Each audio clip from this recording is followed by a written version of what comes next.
things. I think that's going to be a major stumbling block in being confident. I'm a big movie fan. There was a great. Who's watched Blood Diamond? Anybody? Yeah, I've watched it. Right? About Do you? Me. I don't know. Rwanda. Not Rwanda, Sierra Leone, but close enough, right? Okay. Um, Rwanda is Hotel Rwanda. Maybe you're thinking about that. I don't know, right? Yeah, yeah. But basically, there's this guy who's basically smuggling diamonds his whole life, and he doesn't really know. He seems to be making money for the sake of money.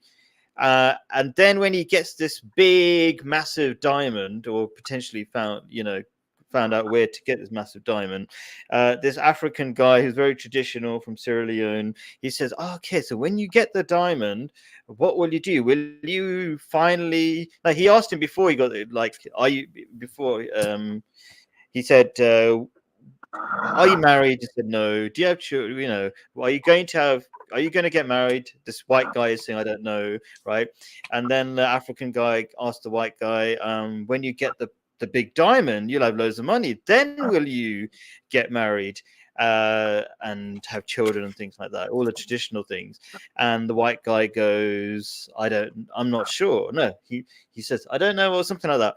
And then the African guy goes, I'm confused. And then the white guy goes, that makes two of us.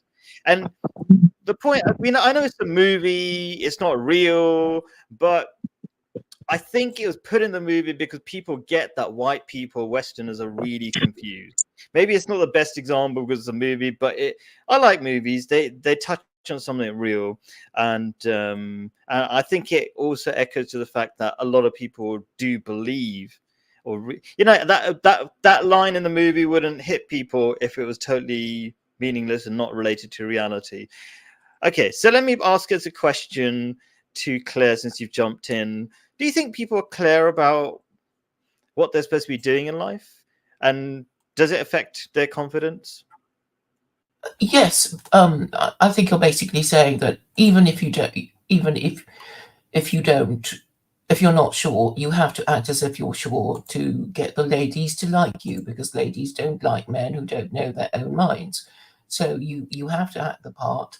But obviously, it would be better if you genuinely did know what you were doing, and having a life plan would help in that regard. And this is where religion comes in. Yeah, I wasn't directly linking it to the ladies liking you, but I have been listening to this psychologist called Sadia Khan. I've sent you videos about it, Claire, haven't I? Mhm. About her, and she talks about that, like, I don't know if it's facts or just experience, that women like people who can make decisions quickly. And I guess that's a manly thing, isn't it? To be clear, to give direction and things like that. So that's true, but Well, also the women generally to appreciate be confident. Yeah. competence, as you were saying earlier, and also, men also want, any woman they marry to be competent in um, the things that they want their women to be competent in, like running the Yeah. house and whatever it is that they want their wife to do. Totally agree. Some people think that love is something that's magical, it just happens between people. But in reality, most of love and attraction is to do with different kinds of competence. Like, if you're muscular and strong, then you're competent in that aspect, right? And I think, Claire, what you were kind of alluding to, or maybe I'll just clarify, is there are different realms of competence. Women have certain levels of areas of competence, and men have other areas. Like, women are weak, so women like strong men, right? Naturally. And women don't really want to be strong. They don't want to build muscles either, right? And it's good to specialize as well. So yeah, competence does create love.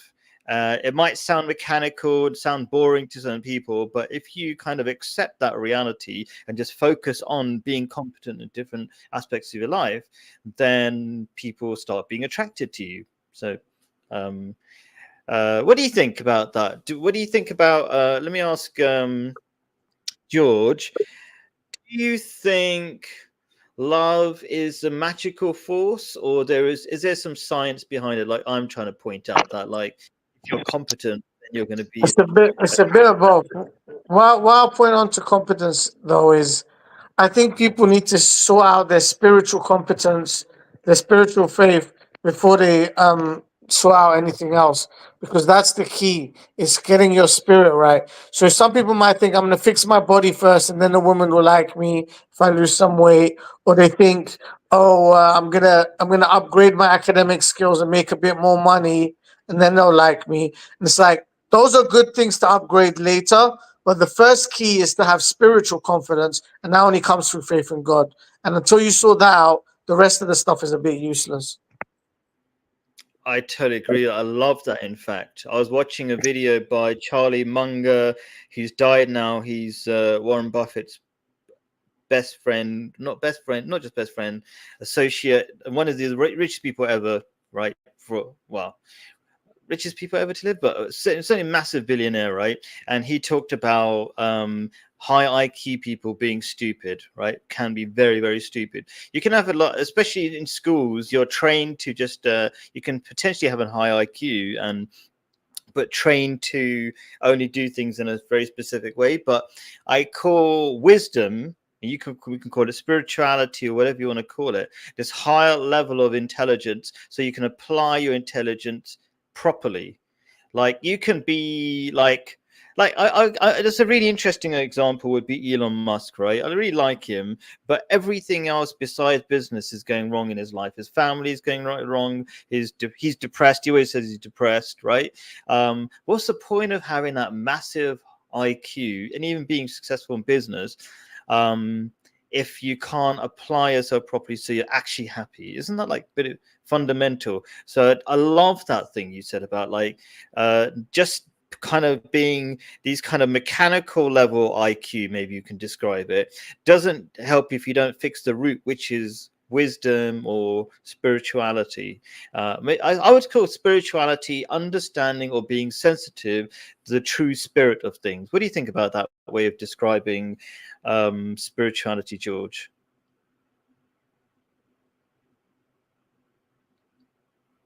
Oh. Sorry, yeah, I was on mute. I agree with you, Khalid. Like, I mean, spirituality is almost like the meaning of everything. Like, why did God put us here? Like, what's the meaning of life? Like, how are you connected? Like, it's the big questions. It's the important questions, and you find the answers in religion. Cool. I mean, I don't want to be directing it. Claire hates it when I'm directing things. So Claire, just like whatever. What do you feel like adding? I've already posted in the chat. I have defined spirituality as the desire for justice, which is innate in all of us. Interesting. Why do you limit spirituality to justice? Because I want people to direct their minds to the importance of justice, because I think we all want to be to feel that we are good and right, and that is uplifting to our spirit if we think we're doing the right thing, and we know that we're doing the right thing. And even if it does not appear that we will be rewarded, we still believe in doing the right thing. Isn't that true spirituality? Yeah, that feeds in faith? perfectly into the second point that I think we as human or in the materialistic West don't appreciate is the need to be good. Like we see ourselves as sort of consumers or something. Like we just need to eat more food and then we'd be happy. That clearly doesn't work. You just get diabetes and get more depressed. Like you can be fat and depressed, right? So I love that thing, and this is the kind of thing I want to like. You're talking about this, the need to be just. Essentially, the need to be good. I would summarize it as, but maybe that's just to need to know what God's laws are in the first place, and then yes. we obey, and then good comes from it. Absolutely. You don't know what good is unless it's clearly defined. And without God, it's a big mess, right? It's all subjective, and you need objective rules to be clear. So that's why I put be clear first. Actually, you need to be clear on what is good before you can be good, but then you need to be good. And this is this very this thing that I think we in the West, if we could understand it, it would be amazing for us and give us confidence as well. Is that there's a part of us called the conscience that we can't trick. We can feed and we can make it feel better. We can't trick. People think like, oh, I'll just do bad things when nobody's watching. You can't trick that conscience. You might want to do loads of bad things, but you just can't get away with it. And I was supposed to check this up to double check because I forget certain things. But I think even Sigmund Freud, really famous psychologist, father of psychology or something, he talked about this separate part of us called the conscience. It has its own life. And that's kind of like, even if I'm wrong, right? We kind of know that. Like when we kind of know it and we kind of don't know, because as materialistic people, we're not very sensitive, or we become desensitized to the spiritual side of things, the probably the most essential part of us, right? But if you think about it, it's like you just can't get away with anything, really. You think you can get away with it because other people are not watching, but it hurts you. I mean, tell me, what do you think, Claire? I can see George nodding and agreeing, but maybe I'm intrigued with Claire, actually, because Claire, sometimes I feel like, so Claire, by the way, is agnostic, but supports Sharia law or Islamic laws for Western governments. But I feel like I don't get the same sense of spiritual feel from Claire. So I'm just intrigued. Claire, what do you think about this kind of like you can't get away with anything? I think we You're all kind of have a saying conscience. So people who don't believe in God would know that they've broken the law. If they've broken the law, wouldn't they? And then they would think, yeah, oh, I might get caught. Maybe somebody did see me, and then they'll accuse me, and I'll be arrested. And you know, so or even if they didn't think anybody could have seen them, they still feel guilty. So I yes, mean, we all have a conscience. Even bad people who do bad things, are conscious that they have broken the law, which is why the law is so important. That yeah. it is important that people know that they have broken the law. Sure, I agree. But what I'm saying is a sort of something beyond just say the law or anything that other people can measure, which is just a feel of doing right and wrong, whether anybody can see it or not. So the point I'm trying to make clear is that if you want to be confident, you got to be confident truly from the inside, and that only starts by doing good things, being a good person constantly. Or let's say you use your words, you've got to be just. And if you're not, and whether police can see you or the government can see you, it doesn't matter. This is like there's only there's a government is very limited. They can't really control your life. They can't make you confident. So that's what I'm trying to say, that for you, I wouldn't depend on government for fixing everything. You need to fix yourself, and confidence comes from being a good person. I mean, how do you feel about that? Okay, let's put it simply like that before I ask George about this. But do you think confidence comes from being a good person, Claire? I would say so, because you can only feel confident if you think you're right. If you think you're a guilty fugitive, you're not going to be announcing yourself. You'll be furtive. You don't want to answer questions. You won't express your opinion on things. Yeah, that's true. It's like lying is really hard to do as a mental effort, because you have to remember all your lies. But if you're just telling the truth, there's nothing to remember, and you're free and you're relaxed. I'm going to ask Jay. Hey, Jay, appreciate you coming on. Evening all. I just had to jump on quickly because Jesus talks quite a lot about this stuff, and in one of the commitments, one of the commandments, he talks about thou shalt not steal. So on the external front, it's good for society if there's no thieves around, and it stops people getting their possessions stolen.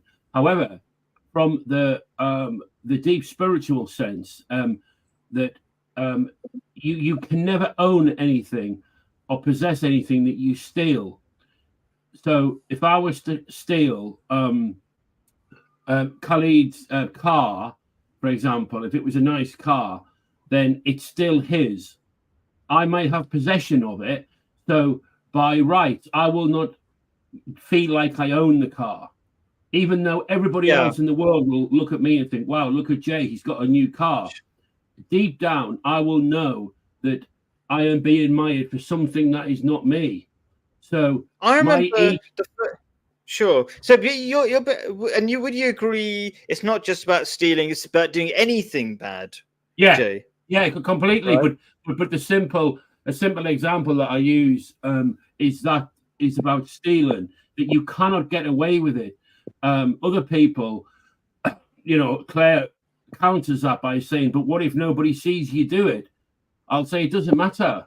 It's within your own. It's deeper than conscience. I think it's a trip to hell if you delude. It's delusion as well. It's insanity to think that I can steal your car and then enjoy my life like driving my daughter around in a car that I've stole. Like life doesn't Let me work ask you a like few that. questions about that, because you said some things I'm intrigued about. First of all, you said it's deeper than conscience. I don't know. I would say the conscience. I don't really know for sure if I'm right about this or what the Islamic point of view is. It's your relationship with the heavens. Your relationship with the gods. Let's say your conscience is your soul, maybe that invisible thing that's part of you that seems to affect you strongly somehow, right? Why do you say it's beyond your conscience? Maybe I'm getting I don't want to go too deep on this. I think it's getting too wordy. I mean, okay, maybe we should leave it then. So maybe it's your conscience, or maybe it's not, but it's something spiritual. It's very difficult to expect or allow God to work in your life when you've just stolen something from someone and walking around pretending that you're the bee's knees, the next thing in the world. So it also prohibits or stops, I believe, blocks your path, your relationship with God. So like, God, please this, or I will do for you, God. Oh yeah, that matter about the car, let's forget about that. So I remember that's what you can't steal and get away with it. It doesn't work. Sure, and believe me, I've done it. The reason why I want to ask you a bit more about that is because I remember one of our first conversations, maybe years ago, I don't know. Time flies. And what intrigued you told me a really interesting story about you achieved everything you wanted monetarily, materialistically, and you were really depressed and constantly taking loads of alcohol to kill you, to drown your depression. And then you realized there's nothing without spirituality. I mean, that was a long that was a long path, a long journey. But about 2 weeks after getting a lot of money, like I was in a doctor's surgery in tears. And that was frightening, because I always thought that my problems were that I didn't have money and a certain standard of life that I saw that I deserved. And then when it came and a lot more, I still felt the same emptiness and hollowness that I felt before. So, So that's really fascinating, isn't it? From like a materialistic or like if on the surface, we're all told, especially in the West, like all you need is more stuff, more money. Yeah. But at some point, do you think it's a lot of people realize that just having loads of money doesn't make you happy? I think more and more people are realizing it. And I was on Claire's stream this morning talking quite a bit about the in the West today, youngsters are taught to achieve as much joy for themselves as possible, as much pleasure. With pleasure seeking, we're told that we need to experience pleasure, photograph it, put it online, and let other people know how much pleasure we're getting. And to me, that's counterintuitive to the human condition. You know, it's not that we should be running around helping others all the time, like a Christian do-gooder. I don't mean that, but to some extent, we have to live by honesty, punctuality, decency, hard working, and like help others in a sensible way.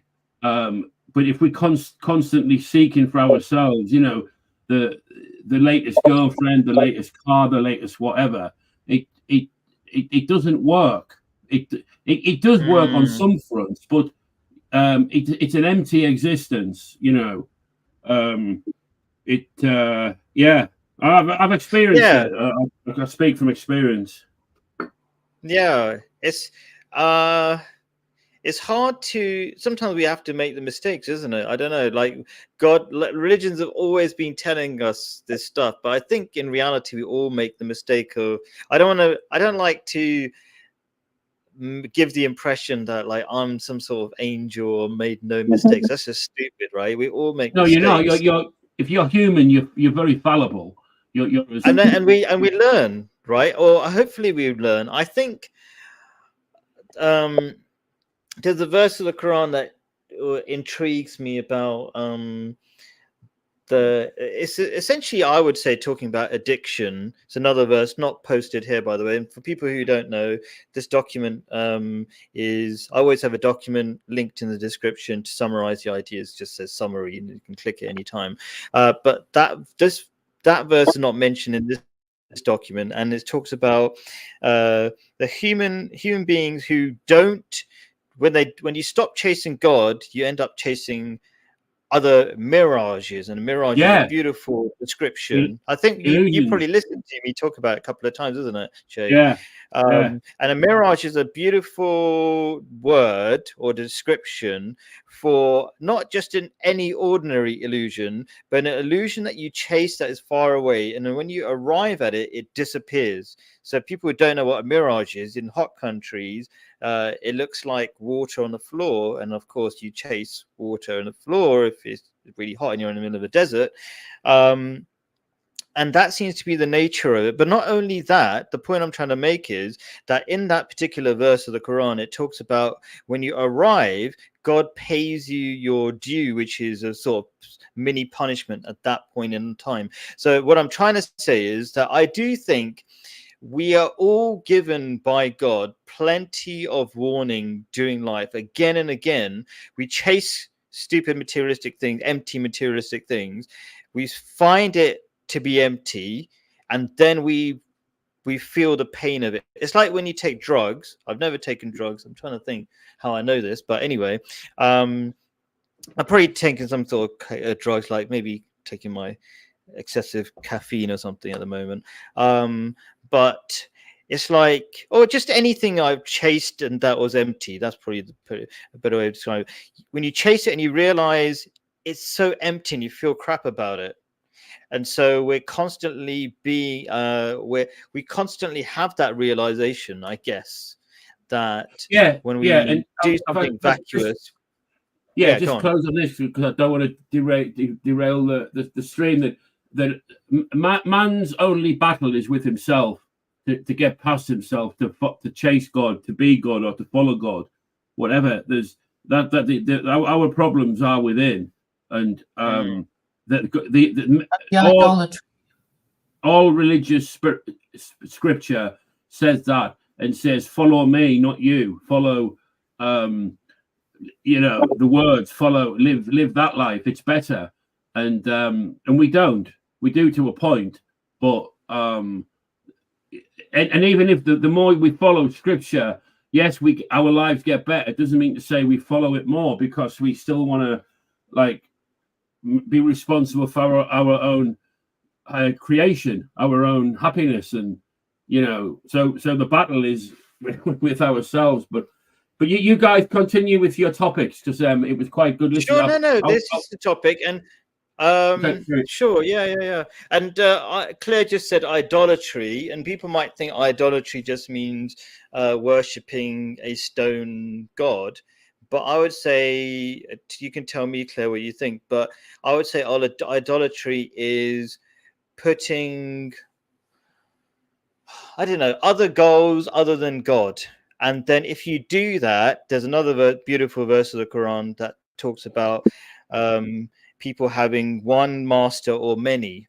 So if you have many masters, you're always constantly stressed physically by being pulled in different directions. So you could have one master, which is, I want so many views in my YouTube video, live stream, or whatever. And if I don't have that, I'll be unhappy. So you've essentially made strangers on YouTube your master. But if you only have one master, which is God, then you're happy with just doing the right thing. You're not pulled in different directions. You're not stressed. I think stress comes from being pulled in different directions. So you just said one word, idolatry, and I kind of ran with it a little bit, Claire, but like, what do you want to say about idolatry? Well, I suppose I'm reasonably confident that Christianity is idolatry, and I think Christians suffer from their doubts because I think fundamentally they don't believe in God, and they're just pretending because they need to, be a member of a religious group in order to feel that the morally respectable. And then, as George was saying earlier, it will be harmful to leave your cultural inheritance, because you're basically rejecting the religion of mum and dad and your your extended family. So there will be consequences to that if you change your religion. And this, I understand, will be difficult, but I can confidently say that Christianity is idolatry with all the harm that it And it's idolatry because you're worshipping a god other than God, like you're worshipping Jesus, you're worshipping the Holy Spirit and things like that. And I'll get George to jump in because he is a Christian, but also he's fluctuating, or I don't know how you describe it. But I do want to quickly tie it. Spiritually Muslim and culturally Christian, or that's how I understood George to be, because that is, I assume, is your connection with each other. That you can believe in God, but you are attached to your family, and there will be trouble if you reject the religion of your family. Yeah, before I ask George about this thing, because he is a Christian, he should be able to kind of respond to this. How does it tie into this whole thing that we're talking about, confidence? I think Christians don't feel confident because, firstly, they're confused. You've got to be very confused to believe in the Trinity. It doesn't make any sense. 3 does not equal 1. But also, it's not good to worship a white man, for example, i.e. Jesus, right, or any man. And it's only good to be thankful to the true God rather than make up stuff and be thankful to a figment of your imagination, which is not, it's a terrible thing to do when you should be grateful to God for giving you so much. Anyway, so that's how it ties to that. George, is Christianity an idolatrous religion, and does it matter? Okay, I'm gonna get to that question shortly. Just a quick segue. We do not like Freud, or at least I do not like Freud. He used to protect pedophiles, and he's wrong about a lot of things, e.g., people wanting to, loving their parents and being jealous of their fathers because they want their mother. That's all disgusting. Yeah, he is narcissistic. disgusting. I just used him as a name because he's so famous. But Yeah. cool, sure. On the idol worship. Look, Jesus wasn't God in that Jesus didn't Jesus wasn't God. Okay, as simple as that. But Your understanding of Christianity, but I do believe the Trinity exists. Jesus was the closest form to being holy.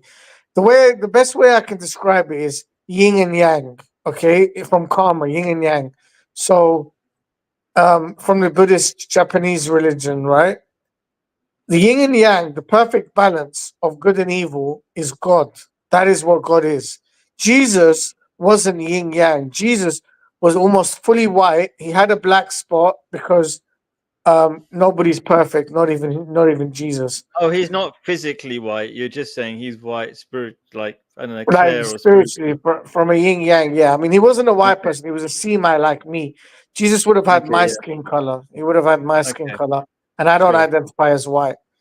But sure. so this Okay. isn't white. But so the question is, if you literally believe Jesus was God and that God came down to earth and was killed and resurrected, is that idol worship? I think it can be seen as an idol worship, but I want to put one caveat. We were created in the image of God. So worshiping another human like he is God, even though it's kind of idol worship, I think it's like a low level idol worship. It's not a really bad one. High So level you idol can worship, worship me, and it wouldn't be idolatrous because I've been created in the image of God as well. it wouldn't be as bad as worshiping, say, a rock or a cow, like some of these other like Hindu religions and I'm stuff. not convinced. It's a bit That's weird. no, that's what no, because I do think that So Okay, fine. it is. No. I'm still saying it is idol worship, but I'm saying it's not that bad, and we can forgive our Christian cousins for this low form of idol worship. I think it's Okay, not going to you cost agree it's some not going to form cause of idolatry. it's not It going to cause doesn't them to matter. go to It hell. doesn't matter if you have this confused, like the normal Christian dogma of Trinity, not your version, but like they do believe Jesus is God and he's the same as the Father and all this kind of stuff. Like, does it affect your confidence to have a belief that doesn't make sense, i.e., 3 = 1? Yeah, it does. It's a wrong belief system. It's wrong. That's why they need to come to my side and my belief if they want to boost their confidence. Which is Prophet Muhammad is a prophet. Interesting. Good. Yeah. Prophet Muhammad is a Come to prophet, but Islam. Jesus was part of the Trinity, and I've explained that. I'm not going to explain it again in this video, Sure. but a Trinity does exist, and three Okay, can be cool. one. Three can be one. So By the way, in the future, I plan to rewrite mathematics, and in my mathematics, come on. 300% is going to I be a told you whole. none of the weird All stuff. right, Come yeah, on, none of don't this stuff. ruin it. All right, let's move All right, forward. All okay. right, Okay. Now but the three last can bit be one. Sorry, go you've on. lost. Nobody trusts you anymore. Like now you said 3 = 1. Anyway, never mind. Consistency. So I think this is a major thing that gives people confidence, and if you don't have consistency, you lose confidence. But it doesn't. Maybe it doesn't immediately. It's not immediately obvious. So let me explain. People who think they're going to achieve their dreams in one day, they're going to have their confidence knocked every day until you got no confidence left. He's got a bit of an internet problem. So he's not rage quitting or anything. Hopefully, be back. So, what do you think? I don't know. Are you there, Jay, by any chance? Oh, he's not. I don't think he's there. Okay, Claire, what do you think about? Claire, what do you think about this need for consistency as essential for confidence? Like if you work on something every day and you have that mindset, you could probably achieve massive things. You just keep working at things. But if you have the opposite mentality of like, I just want to achieve what I want right now, then you're never going to achieve it. And then you'll feel crap every single day. Do you see what I'm trying to say? And do you agree or disagree? Well, I think there have been European dictators who want to have everything in their lifetime. People like Napoleon, people like Hitler, and they came to a sticky end. But it wasn't that easy either. Hitler was actually very persistent. He went to prison.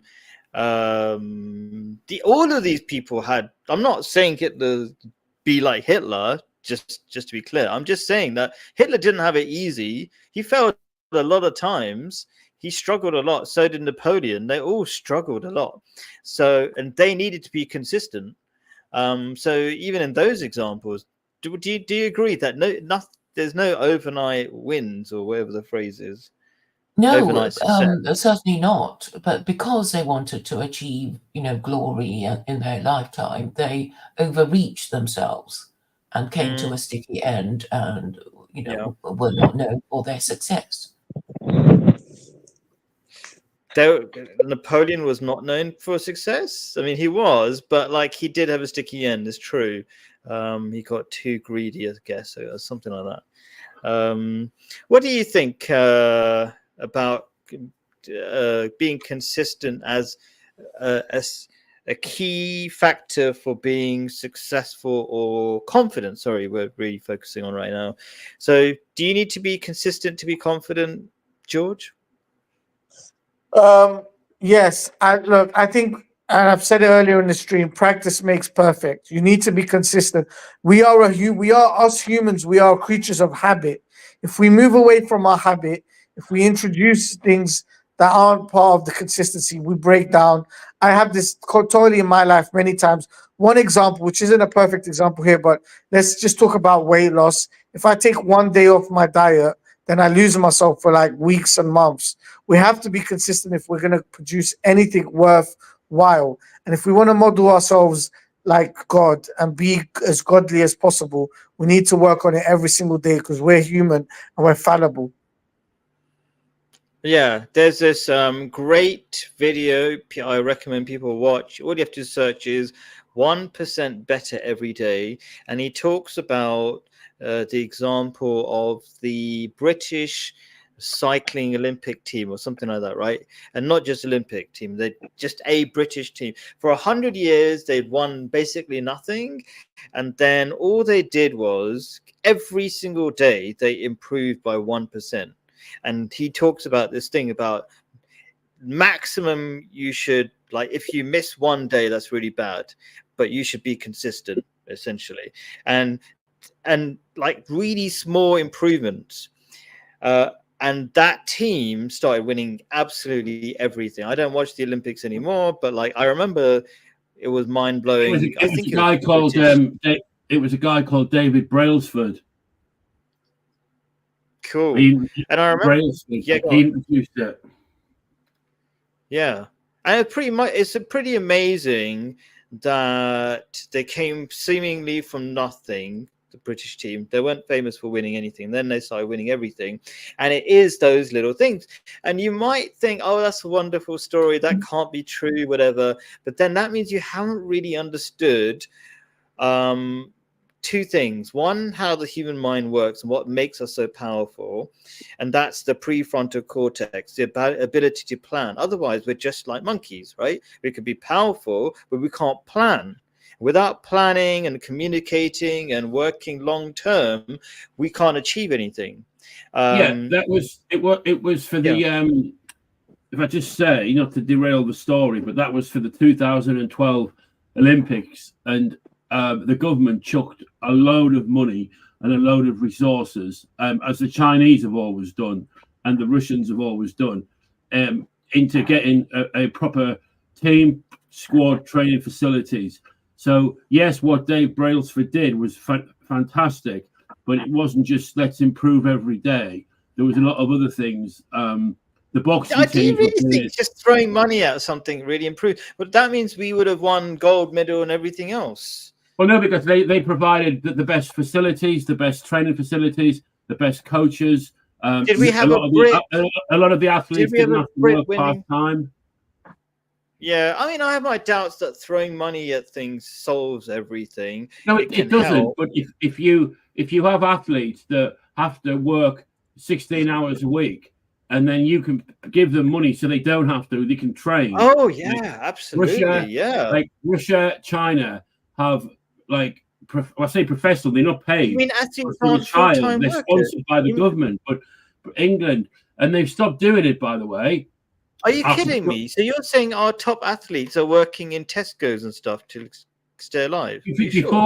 Before 2012 Olympics, a lot of the runners as well didn't have the backing and the facilities. I think they were given £9,000 a year, so they had to live at home. They couldn't train properly and but with food and physios. I mean, physios are £100 a session.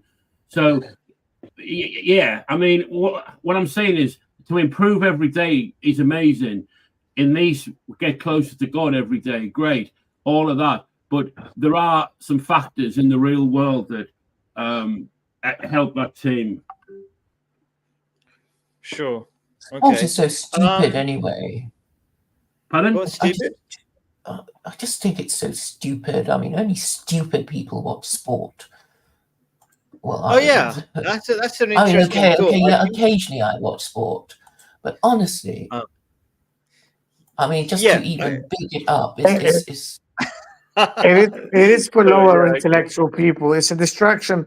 Sport is a distraction by government so that people don't wake up to the problems they have.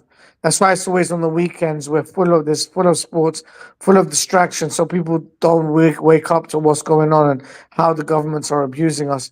But on that point about consistency, I do also need to say, like as they say in Christian religion, even God rested on the Sabbath. Rest is important, especially from a physical training perspective, even mental perspective. You do need to take some time, and I'm not saying once a week, but it is important to also rest at least now and again, momentarily, but just for a short period, and then get back on the saddle straight away after. Yeah, I love that. I'm gonna kind of explain where I got the consistency thing from. First of all, it's from the translation of the word patient. Well, you can see patience and consistency are similar, but there is a saying of Prophet Muhammad, and I'm going to go into a couple of things about what you just said, right? So there's a saying of Prophet Muhammad, and a lot of the sayings of Prophet Muhammad kind of expound on the Quran, and he said, Allah likes things that are done consistently, even if small. Okay. And so that's a really powerful idea, I think. Like, people try to do things, they get excited and do big things, and then they get tired, and then they're surprised that they don't achieve their big goals. So what Allah likes for you, or God likes for you, is simply things that are going to make you successful and achieve what you are capable of, because God designed you. God knows what works for you best. And then there's the rest thing that you mentioned, which I think is really important. I think, well, you can see in Islam, we have Fridays off. In Christianity, we have Sundays off. Actually, not in Islam, you don't have Fridays off. You have a few hours off, right?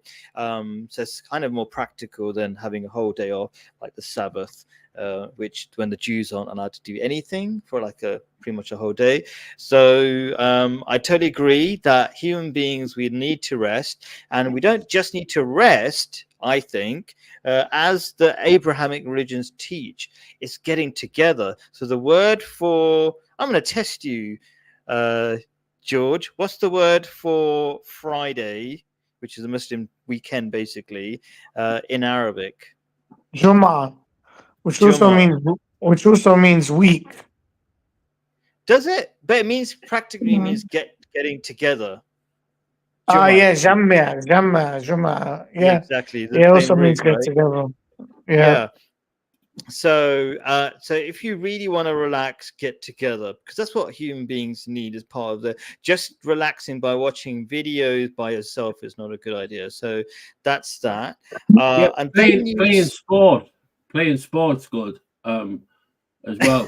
Are you trying to wind the other two up? Claire a quick question. Claire, were you any good at sports? Not really. Okay, okay, that's it. I have. No. We tend not to like what we're not good at. Anyway, sorry, get back to the topic. That's fine. Okay, I mean, let's just delve into that tiny bit, I guess. Like, I do think valuing sports too highly, like kicking a leather ball from one side of a lawn to the other side, is not the most meaningful thing. And you've seen a lot of famous footballers get very depressed when they stop playing the game for good reason. There's the the guy got the most medals. Was it Phelps, whatever his name was, for swimming? Michael Phelps. Michael Phelps. right? He is famously very depressed, and why not? Because all he is doing is swing really fast from one side of a bit of water to the other side really quickly, right? Khalid, if you It's get not meaningful. if you get a lot of children together and a ball, they will play, and that Right. that's great. There's one thing committing your life to doing swimming really, really fast, and there's another thing which I do recommend is playing together socially. That's another thing completely. Well, did you? So well, that would be my balanced point of view. Let me educate everyone here that Sure. there are.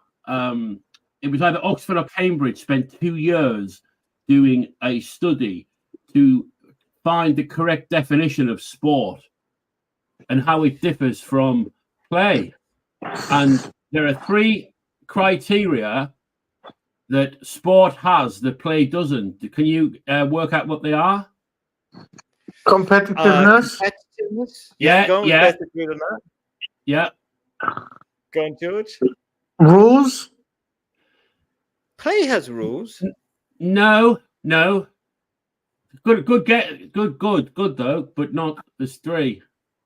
Can't think of the other ones. Go on, Jay. Okay, I'll give it a short stream. I'll tell you. Sport is always pre-arranged. Yeah. Okay. I think that's what rules kind of mean. That's pre-arranged, as in there's certain rules that you have to play. I mean, around. Rules is a lot of people. But who cares? But okay, so what physical effect does it have? With sport, and this is really discussed now, as in what sports can be in the Olympics. Sport uses physical speed, strength, physical abilities in order to prove ascendancy over opponent or opponents. So doing a crossword puzzle is not sport, but playing chess is a sport in a sense because you actually move the pieces. That was open for debate. So games like pool and snooker are sports, but people say they're not sport. They shouldn't be in the Olympics. Snooker is not sport. Well, yeah, because people think it's not physical, but it is. Anyway, so what effect does it have on? I don't know where we're going with this, but like, I suppose. Where did it even come from? I'm trying to backtrack. We're talking about people being distracted by useless things such as sport. I think what you guys could say. I mean, I disagree with you. It almost borders on idolatry for football fans and for the egoic pursuit of footballers, and it is a distraction from a worthier cause. That is one bad thing about current areas of sport. That could be the same about pop music as well. Yeah. Okay, let's wind this up. Okay. I have, so let's go around and let's try to do like a 1-minute conclusion each about what makes us confident. I'm just going clockwise, I guess. So I'll start with Claire. What are your 1-minute summary of what makes us confident according to you? Well, confidence is necessary to seem purposeful. Women admire purposeful men. And if you have a religion telling you what you're supposed to be doing, then you will not lack a sense of purpose if you believe in your religion. You know what, Claire? Maybe we could extend this a little bit, because you said before the stream at some point that we should do a bit of role play, practicing confidence. Is that what you said? Like maybe we apply the ideas and do a bit of role play. Is that right? Well, yes. I was just sort of, thinking it would be comical to pretend that, one of us is chatting the other up, in a confident Well, you're the girl way. here, so all 3 of us will have a go at chatting you up. What do you think? That would be comical. What do you think? Okay, and I'll try to. And then you can award us points. Okay. Entertaining. Right. What do you think, George? Jay, you up for it? I'm up for it. I'm up for anything. For what? Sorry. We're all going to chat Claire up, and Claire is going to give us a few points. in a I don't know any positive of them, way. I know. Yeah, it wouldn't be very positive if you were insulting Claire. That would not be chatting up. People might not, non-Brits might not understand what chatting up is. Chatting up means wooing. I don't know. What's the word? Another word for it. Saying nice Attracting a things. girl's attention and There you making her go. know that you could have romantic intentions towards her.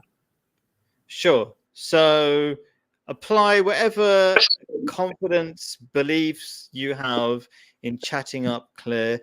Jay, go for it. No, You absolutely not. refuse. No. Okay, No. keep on I'll playing. go. I can go. Yeah. George, go for it. Claire, are those beautiful brown eyes I see? Are your eyes fully brown, or am I seeing that wrong? It's a picture of somebody else. Well, thank you for complimenting me on You're my looking at eyes. Khalid, They're not George. You're really looking at nice. Khalid. Give Jay. It's George's chance. Like, I want to hear the conversation. Sorry, start again, George. Khalid wants to take notes. Khalid wants to take notes. Claire, are those beautiful brown eyes I see, or am I missing something? Thank you for complimenting me on my eyes, but they're not really mine. It's just the eyes of my avatar. What color are your real eyes, Claire? They're actually dark brown. So I am right. I am seeing brown eyes. Maybe I was connecting to your spirit and seeing through the avatar. Yes. Do you know? My eyes are brown as well, so I think we're part of the same lineage. We might have the same fathers. I suppose it's in theory possible, but Do you know what brown eyes means? it means that you're not Caucasian. It means you're from the earth. It means you don't burn in the sun. It means you should be out sun tanning and staring at the sun all day long. That's what I do. Have you tried that? Have you tried sitting in the sun, letting your skin touch the sun? Well, I don't run away from it, but I know my female relations, try to protect themselves from the sun because they think a tan would be a very lower class thing to have. No, get yourself a tan. It's healthy. It boosts your serotonin levels, makes you happy, and makes you more likely to want to produce babies. Okay, I'll bear that in mind, George. Okay. So I'll see you in the sun, Claire. I'll see you in the sun. I'll see you pretty bare in the hard to sun. catch somebody up in 1 minute, to be fair, right? But I'll have a go. Okay, bearing in mind, I'll be sounding a bit more boring, but because I want to kind of identify the techniques I'm applying, which is being clear, being good, and being consistent. So, first of all, Claire, I think it's really important you get married, and maybe I'm the right That's not man a chat for up you. line. Well, this is why Khalid is struggling. Yeah, sure. Well, I mean, I've tried it on other people and seem to work. Straight with marriage as your icebreaker. Sure. You know what? Because I'm not I'm trying to keep it as real as possible. For example, I already know Claire, right? And so I know things No, about but you should Claire. assume you don't know her. Well, yeah. I mean, I'm trying to make it realistic. Otherwise, it'll be some sort of meaningless activity. All right, You know what go I on. mean? I'm sorry for interrupting. Go on. No, it's okay. No, I don't mind. It's important, right? So in the sort of if I'm trying to chat somebody up, it's not like a one-off conversation. It's me being consistent. I'll be finding out about Claire, making friends with Claire. If I didn't know somebody like Claire, I would find out social situations where somebody like Claire would be, and I would just keep working on it consistently. So it wouldn't just be that one conversation. So I know Claire's got a daughter, she's not married, and I really think, and part of being good is thinking, Claire, really, do you really want to get married? I'm a nice person, and I might not be the best person in the world, but you know what? I wouldn't want you to be alone by yourself, and that's just a good thing. And I think people like that. I think that simple, being genuine, the direct approach. Well, you can call it direct, but just honest. I think the honest approach is really important. And I think they say, I don't know if this is true, but in adverts and things, we can easily tell liars. So we're built to be able to kind of spot fake things. So being good, being honest, people are naturally attracted to it. I think women are good detectors of that. Would you say women are designed to detect good or kind people, Claire? Well, hopefully there will be, yes, that they should be able to do that. I guess, I'm thinking of a young girl, and she might say to her mother, "I met a stranger and he asked me for my hand in marriage. What do you think, Mum? Is No, he a okay. I'll tell you weirdo?" what. Let me break that down, because I did that. I did try that in Ghana the other month, and it worked quite well. And I didn't ask them directly, "Would you want to marry me?" It's like, "Are you available? Are you interested in a foreigner?" Or simply, "I'm really serious about finding somebody to marry, and all I'm asking you is to go out for dinner with me. That's all, and let things kind of develop." That's all.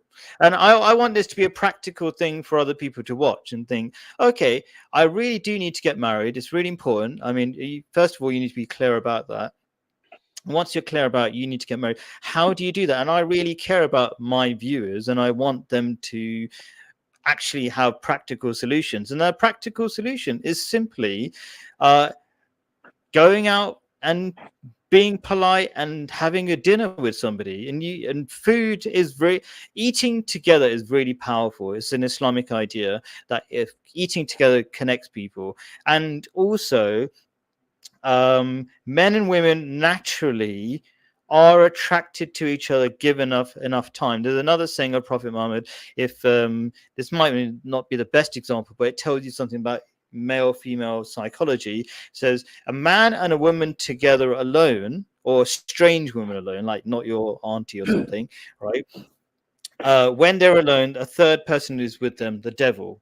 So if you're alone with a person that you're not supposed to be with, naturally things start happening. So if you want to apply that in a positive way, just being together with a woman and eating together and giving it enough time and being consistent with that, that will draw you together. That's why there's a thing called office romance. It's not like the stars aligned and you are perfect people in the same office. It just because you were sticking around with each other long enough, and that's the consistency part. So anyway, that's my very I don't know, boring academic look at it, but yeah. I agree. I've hung out with women that I didn't find particularly attractive, and I've done a lot of social things with them. And then after a few months of doing that, you begin to feel with them, and they've agreed. And so, but just that I wasn't meaning to be rude to Claire when I said I wouldn't try and chat her up. But as you know, I've met Claire quite a number of times in real life, and I do believe she likes me. So if I was to start chatting her up, even though it's only like game now, I do believe that part of it would sink into her subconscious. She could even record the stream, and then I would do a record of trying to chat her up, and who knows where that could lead. And just one question. Oh, it could lead somewhere good, Jay. Jay, you're single. Claire's single. There's no problem. No, I'm perfectly happy that Claire's single, and I'm perfectly happy that I'm single as well. And we have a genuine friendship, and we have opposing political differences, and that is good. That is good.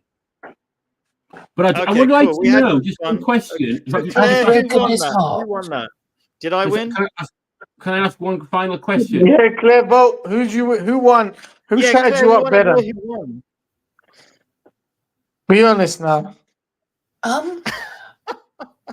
Okay. No, because I mean, for Khalid, it was okay. I imagine, I'm in Ghana. I'm him. I want to marry. Then I guess I would have to say, oh, young lady, do you happen to know of any young ladies not as pretty as yourself, because you're so pretty, who might be looking for a husband? I'm sure you're already spoken for, but I mean, if you happen to know of it, if you have a sister or have any friends friend who might consider a foreign husband like me, blah blah blah blah blah, and you know, and then I guess you'll get her chatting, but without making her feel that, you know, oh, he's actually asking me. He must be some sort of weirdo. My mother warned me about talking to strangers like that, you know, kind of thing. Yeah, I think that's roughly what I said, actually. That's the kind of thing I would have said. Like, I'm looking for a foreigner. I'm looking for somebody to marry. I don't know. Do you know anybody who would marry a foreigner? And I'll give a bit of a side yeah, but story. you could use my method as the icebreaker and then bring in the whole marriage bit. I think it's good to charm a girl Brown a eyes. little bit before you hit her straight with the marriage bomb. Yeah, fair enough. Probably doesn't work in most I don't know, places. just a tip. I don't know. If your method works, it works. But I think it's good to Yeah, charm a girl just a little bit. Show a little bit of game. Well, I the thing agree. I is agree. with women is that they get a lot of compliments from, you know, all kinds of men who want to, you know, have their wicked way with them. So, you know, most women would be immediately suspicious if a man complimented, you know, her on, you know, her looks. But you know, they might That's true. remember if he was actually I saying, don't I'm looking know. to I don't marry. know, because I feel like the men that are taking advantage of those women just prove the fact that simple words do work, and women do believe, are relatively gullible to, and they believe words like that. Mhm. Yeah, I think there's Kind, something about soft that. But words, offering yeah, hospitality. yeah. Anyway, all right. That was a good experiment. Can we let's wind up like I was trying to originally. Claire already said her 1 minute, I guess, about what makes us confident. Jay, could you do a 1 minute thing about what makes us confident? Yeah. In my experience, past experience gives me confidence. So things that I've tried to do that have worked good gives me faith and belief based on evidence. So it's also the same with practicing Christianity and following the words of Jesus.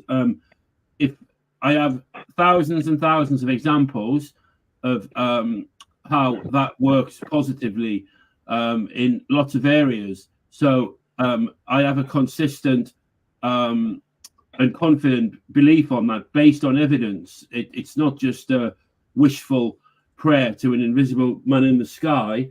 And over time, you build up quite a strong amount of faith and confidence in everything, because you know you're on the right side of stuff. So even when things are not good in life, whether that be financial, emotional, physical, mental, practical, whatever, it's secondary to your own relationship with God.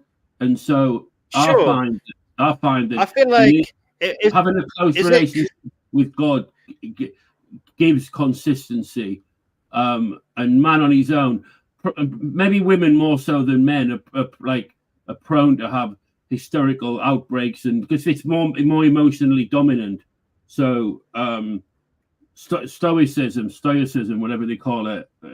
yes. Yeah, I think just, you know, wake up, do the right thing, and then after you've done the right thing, do the next right thing. When you've done that, do the next right thing, and believe me, your life will turn around in 3 days.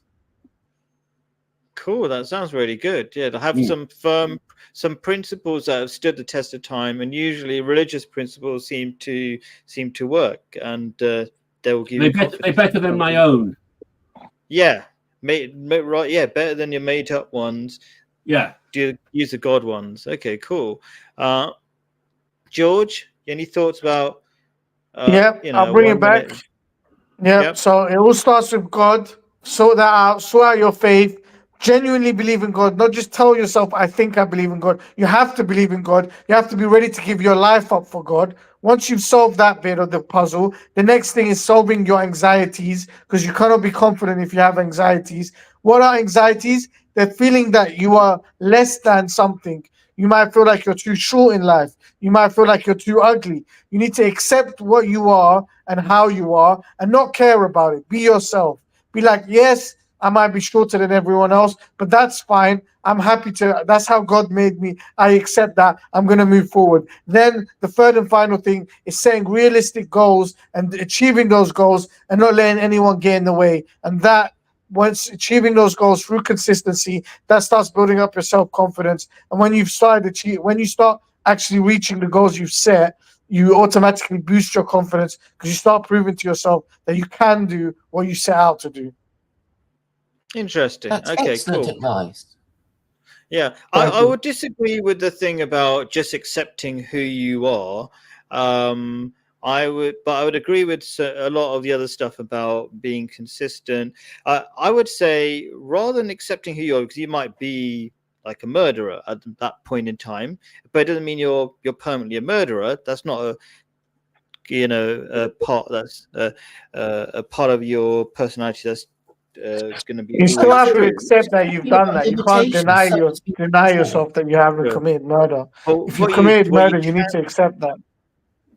Yeah, you need to accept it, and then you need to be clear on what is right and wrong, and move forward from there. Just keep making positive steps every day.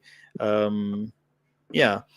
So if I was doing my 1 minute summary, I suppose I would just start off with, like you were saying, I like something you said, George, about not just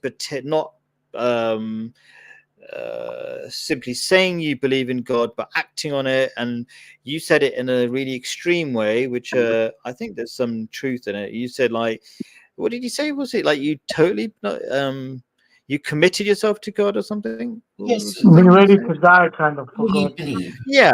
So that sounds really extreme, but to the extent that you've committed yourself to one master, one God, that saves you or frees you from being controlled by other forces, which are not going to Yeah. make you confident. So I think that people who are hyper focused on God are going to be incredibly confident. We can see that from the past, even from different religions. They're like, God wills it, we're just going to do it, and they're really ready to die for it. The religious people are famously ready to die. That's a high level of confidence for their cause, right? So not necessarily the right confidence or the right idea. Sometimes they're ready to die for the wrong thing. But anyway, that's a different topic. But yeah, you can if you can be committed to God, then that will give you a massive amount of confidence, and then you're not going to be confused either, because you've got one direction. And if you've got one direction, it's easier to be confident. You need to be clear about stuff, what is right and wrong, where what makes you happy, what doesn't make you happy. And Jay was saying earlier on, if you got these clear principles, or principles that stood the test of time, not your made up own principles that don't seem to work very well, that really helps. Being a good person makes you feel better about yourself, and just or something. Be a just person, maybe, as Claire has been saying. You'll feel better within yourself, and if you're not feeling good within yourself, it's really hard to be confident. And finally, I think a lot of us been saying this thing about being consistent. Keep doing little good things. Jay was saying, even within one day, just do one good thing, then the next good thing, then the next good thing. And it sounds really simple, but you'll feel confident, because if you do one little good thing and then give up and then be useless for the rest of the day, you're not really building on anything. And consistency is a really easy way of build big things in your life, doing massive things in tiny steps. So anyway, thanks everybody for watching. Really appreciate it. I think we had loads of really interesting conversations. Everybody here said some really interesting things that I felt I learned from, or reminded me of all sorts of good things. So thank you everybody for being here. Really appreciate it. Thank you all. Thank you all. Thank Goodbye. you. Bye. Bye. Bye. Thank you. Bye.